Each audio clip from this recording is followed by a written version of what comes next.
bera ábyrgð á að kynna sér nýjustu hugmyndafræði og kynna sér nýjustu vendingar og ég í því, ég í ákveðinni dyglu hugmynda, umfjöllunar, stjórnmálaþróunar víð heim, alþjóðlegar, innlendrar, í samtölum við fólk, ég að reyna að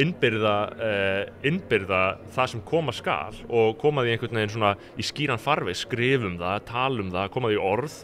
Þannig ég náttúrulega viss umbjóðandi og ég segi við fólki, heyrðu, ég kannski með einhverja hugmynd í dag sem að þið finnst svolítið grófa í sig að segja þetta svona eða ég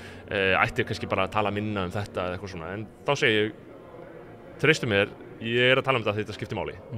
ég ekki að tala þetta bara að því að ég að reyna að vekja eitthvað úlfu eitthvað, ég að tala það sem ég tala að því ég tel að skipta máli og að því marki þá bið ég sannarlega svona ákveðið traust og svigrúm stundum hjá mínum stuðningsmönnum til þess að ríða á vaðið stundum fær maður eitthvað bátt fyrir það en mín upplifun hefur alltaf verið svo að svo kemur maður bara marg eldur úr slíku mikill munur eins og við segjum hérna í Miðflokknum á neikvæðri umræðu og skaðlegri umræðu. Þakka þér kærlega fyrir að hlusta á þennan stutta bút. Þú getur nálgast þennan þátt og allt efni hlaðvarpsins Ein pæling á pardus.is/ein pæling.